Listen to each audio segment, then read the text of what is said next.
Treasure Island is gone and probably won't be reopened in a few months. Wait, am I really upset about that? Why am I not upset about Treasure Island closing down? Are you? Well, if you are, that's okay. You can still visit Vegas if you want to.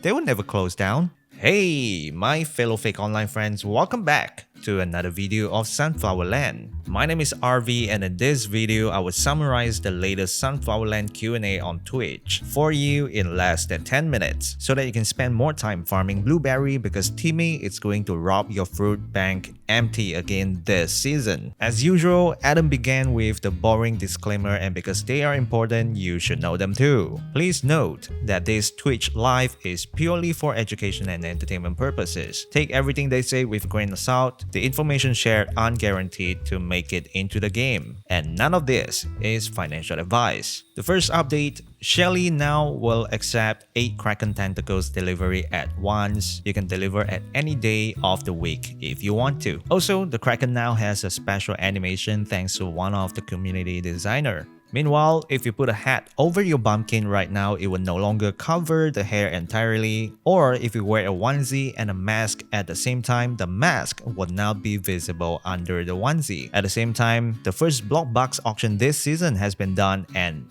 everything went really well and popular. There's now a new widget in your farm showing the timer of the next auction so that you won't miss it. Well, as long as you keep checking your farm, I guess. Somebody asked a question if they can mint the same item again in a different auction if they already had won one with the block box auction. The answer is no, so that it's fair for the grinders because you cannot always just spend money to get items multiple times. Next, Romy is apparently working on localization and translation feature. They have been getting this request for around 2 years and they are finally working on this. The biggest community in Sunflower Land doesn't really speak English. They rely on moderator or Google Translate to play the game.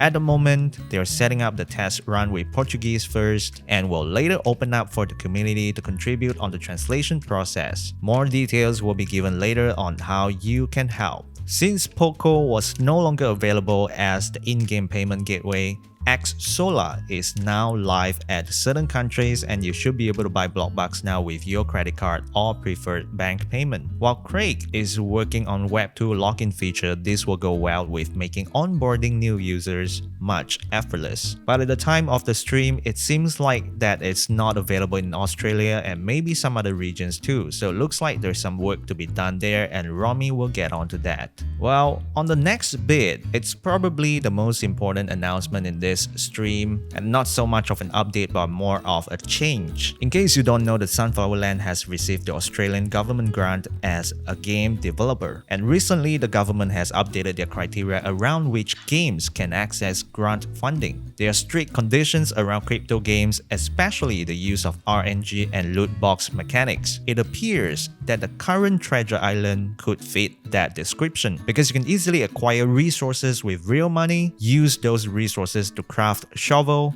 dig treasures, and sell the treasures for SFL and then sell the SFL for real money, which is why, to be on the safe side, the team is closing down Treasure Island until it can be revamped in a more sustainable way. But don't worry, you will still be able to use any crafted sand shovels and drills once the Pirate Zone, aka the new Treasure Island, opens at the beach, while the remaining Teen Turtle supply will also remain once the new area is open. Any daily chores related to digging or crafting drills have been removed. The new Pirate Zone will be more focused on puzzle solving and progression mechanics. The progress on quest, like the Pirate Potion, can still be attained once the zone opens. Now, if you have the Heart of Davy Jones SFT, it will still apply to the treasure game in the future. Somebody asked the question, when will the new Pirate Zone open? The answer is it will take at least a few months to work on that. At the same time, Romy also added that most players use Treasure Island now because the chores require them to do so. Otherwise, less than 1% of players will play Treasure Island. So actually closing down the Treasure Island doesn't really impact the game all too much at this point.